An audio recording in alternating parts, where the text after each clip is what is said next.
One of the reasons why we all gather together at Liberty on Tap is that we all love freedom. Many of our gatherings focus on ways to foster more freedom.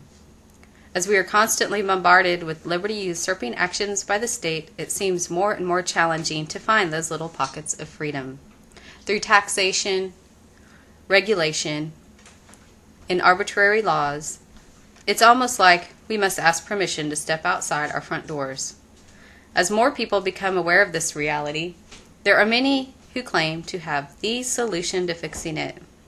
The solutions range anywhere from reforming political parties, to voting in the right people, to civil disobedience, and even some advocate a revolution. The wiki definition of revolution is a fundamental change in power or organizational structures that takes place in a relatively short period of time. Aristotle described two types of political revolution. One is a complete change from one constitution to another, and the other is a modification of an existing constitution. Throughout history, revolutions typically remove the current political power and replace it with another political power. This obviously is not working out so well for us. So when people shout revolution, we should be cautious what exactly we are advocating. It is used often, though, to signify that a change is needed, a shift from the status quo. When I refer to revolution, I am referring to a shift in how we relate to the state, not replacing one with another or a modification even, but creating a new model altogether.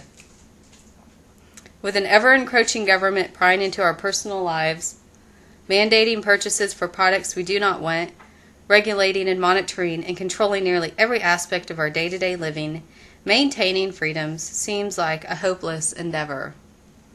We talk often here about ways of opting out. This to me seems to be one of the most effective methods. Many here have opted out of the public school system and educate at home. Fortunately, in Oklahoma, this is still very easy for us to do. Some of us are trying to be more independent and self-sufficient by growing our own food, making our own wine, raising chickens and goats, using alternative energy, utilizing the gray markets and the black markets, staying out of debt, and utilizing the system as little as possible, engaging in voluntary transactions outside of the permits, regulations, and taxes that are implemented by the state, solely designed to grow the state. For us to reclaim and preserve our freedom, we must basically make the state irrelevant, and it begins in our own backyards. So while it may not be the solution, I believe it cannot be dismissed as insignificant. So I propose to you the backyard revolution. And you don't need to have a backyard. It is a concept. When creating sustainability, diversity is the key. I have noticed many references to self-sufficiency as being synonymous with freedom. For example, the Path to Freedom, now called the Urban Homesteading Journey, grows 3 tons of food on 1/10 of an acre, and they do it in the middle of the city. They make their own biodiesel fuel and use solar energy. They also host workshops and participate in festivals and reach out to their community. Terms like homegrown revolution, grow a revolution, resistance is fertile are more and more prevalent as it relates to freedom. But beyond the gardens and the chickens and the goats, there's another important element: the human interaction, sharing ideas, skills, knowledge, and socializing. These seem like old-fashioned notions, but these practices were commonplace before big box stores, fast food joints, and an unhealthy dependency on the system. So what happened?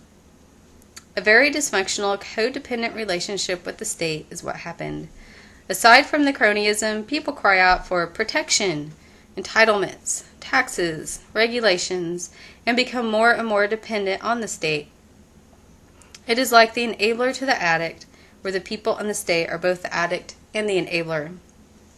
Like the urban homestead journey, using the knowledge and experience in the various areas that we each possess and sharing that with others on a voluntary basis, we can become freer. Here in our own backyard, Joanna and Terry hosted an urban chicken class.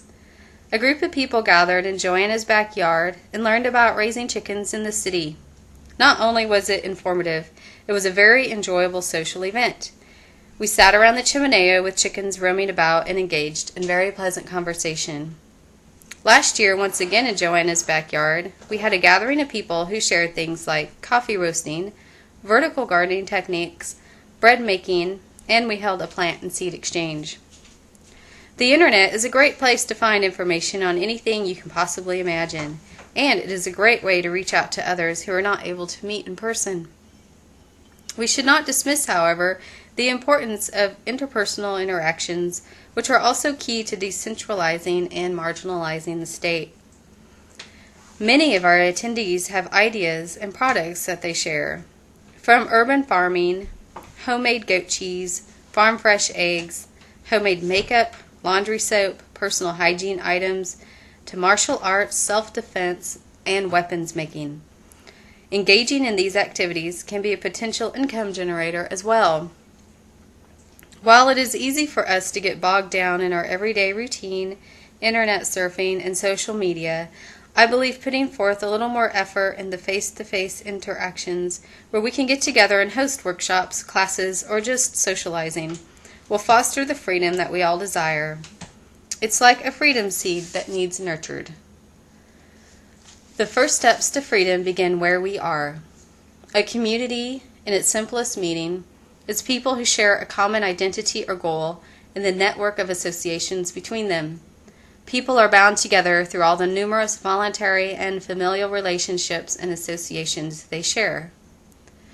Community refers both to these shared identities and social bonds, as well as to the idea that such associations matter and ought to be nurtured. I see the time and resources spent in these kinds of activities promising and fruitful. It's more than gardening and farming. It's creating networks, opting out of the system, marginalizing the state, and fostering a freer life.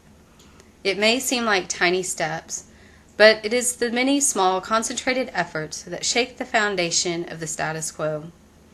Are you now considering what magic can happen in your backyard? What skills you can share in planning your first gathering?